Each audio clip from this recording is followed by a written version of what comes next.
Հələ նայեք, ինչ եմ գտել։ Ferrero-ի ու Raffaello-ի պաղպաղակ։ Գնացինք փորձարկենք, ես էլ չեմ դիմանում։ Սկսենք Raffaello-ից, որտեղ ես Ferrero-ն եմ շատ սիրում, իրան թողենք սենց վերջում։ Իրեն արժեքը փորձեք գուշակեք կոմենտներում, որտեղ ես երբ որ իրեն տեսա, արժեքը գրած չէր սարդարանին, ու ես հենց մինչև վերջին դրամը գուշակել եմ իր արժեքը։ Հələ նայեք, ինչ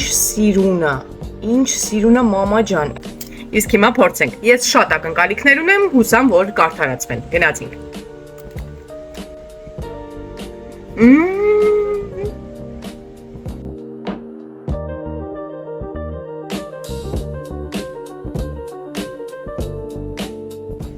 Աստվածիմ, էս ինչ համով էր։ Եթե Raffaello-ն էր սենց հրաշք, ես վախենում եմ պատկերացնեմ Ferrero-ն։ Ուրեմն նայեք, նկարագրեմ մանրամասն։ Իրա այս գլազուրը որ կա, իրա մեջ կան կոկոսի քերուկը եւ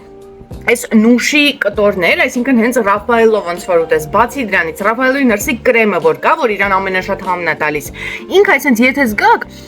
պաղպաղակը ռուլետի նման է, այսպես վանիլային պաղպաղակ ու սենց ինչ որ կրեմ է գնում, այդ հենց Raffaello-ի կրեմն է։ Ինքը 10-ից 100, 10-ից 1000, եթե դուք Raffaello-ն սիրում եք, անպայման գոնե մի անգամ կյանքում դուք պետք է այս պաղպաղակն ուտեք։ Չգիտեմ, ուղղակի իրան անհնար է ինչ-որ խոսքերով նկարագրել, ոչ մի համ բաց չեն թողել ու սենց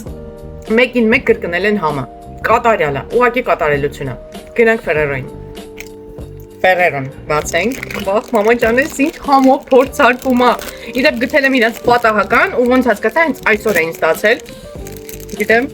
մամա ջան, հլես գեղեցկությունը, հլես սենց կատարյալ, բազմաթիվ սենց պաղպաղակներ դինում առնում ես, տեսնում ես, ասենք, ինչ-որ մի բան է նկարած, ու ընդհանրապես չեն համապատասխանում, այն որ հենց մի հատ զգացեք, էլի, ու ներսն էլ է մեկի մեկ կրկնված։ Գնացինք, չեմ դիմանում։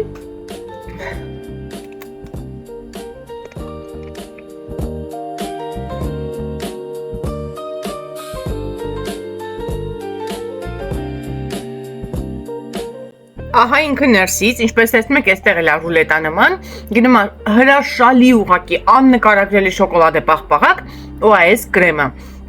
Այստեղ էլի կա պոպոկ, ինչքանով հասկանում ինչ որ վաֆլի շերտեր, մի խոսքով ամեն ինչը, ինչ կա Ferrero-ում, այդ նույնը կրկնել եմ պաղպաղակում։ Ես չգիտեմ, ես հիացած եմ, խոսքեր չկան, այն որ